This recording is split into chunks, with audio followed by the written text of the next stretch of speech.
मेरे गुरुजी स्वामी राम स्वरूप योगाचार्य जी को शत शत प्रणाम, जिनकी वजह से हम हैं और उन्हीं से हमें वेदों का ज्ञान प्राप्त हुआ। तो आज का हमारा परिचर्चा का विषय है कि ईश्वर को कैसे पाएं। ये हम नेक्स्ट वीडियो में बनाएंगे। आज हम ये डिस्कस करेंगे कि ईश्वर एक है कि अनेक है।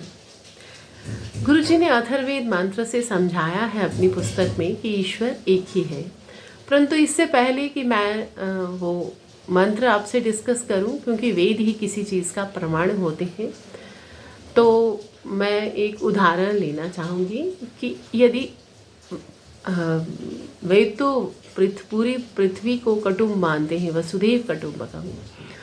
तो जैसे पूरी पृथ्वी के लिए जीने के लिए जो नेसेसिटीज़ ऑफ लाइफ हैं, और जीने के लिए हवा चाहिए, वायु अग्नि चाहिए, खाना पकाने के लिए, पीने के लिए जल चाहिए, रहने के लिए धरती चाहिए, ऊपर सर पे आकाश चाहिए होता है।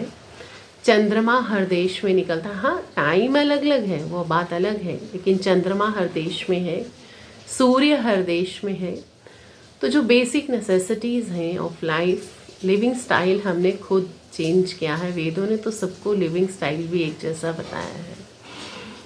तो जब ये सब एक हैं तो उनको बनाने वाला भी फिर एक ही होगा ना, कि जिसने पूरे ब्रह्मांड के लिए एक जैसी चीज़ें बनाई। अलग अलग तो हमने कर दी अपनी मर्जी से, अपनी बुद्धि का हमने इस्तेमाल किया। ईश्वर तो कहता है मैंने तुम्हें जन्म दिया, वेदों की तरफ जाओ और वेदों को समझो। तो जब वो एक है, जन्म मृत्यु का सर्कल हम देखें तो वो भी एक ही है।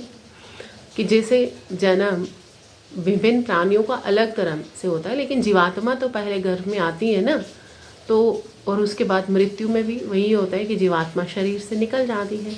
तो वो भी नियम एक ही है। तो इसलिए हम वो एक ही है जिसने ये सारा ब्रह्मांड बनाया।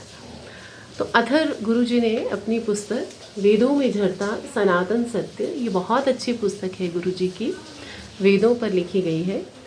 वेदों का कंप्लीट ज्ञान, कंप्लीट तो नहीं कह सकते पर काफ़ी अच्छा ज्ञान है इसमें। तो उसमें उन्होंने अथर्ववेद के मंत्र 13/4, 2, 16, 17, 18 में कहा है, ना द्वितीयो ना तृतीयश्च चतुर्थो नाप्युच्यते यः एतं देवमेकवृतं वेद, ना पंचमो ना षष्ठः सप्तमो नाप्युच्यते यः एतं देवमेकवृतं वेद, ना अष्टमो ना नवमो दशमो नाप्युच्यते यः एतं देवमेकवृतं वेद।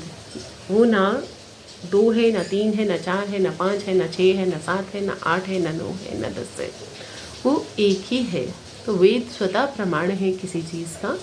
तो इसलिए हम वेदों से ईश्वर के स्वरूप को मानकर उसके विषय में जानें और उसे खोजने की चाह करें। ओम ओम ओम।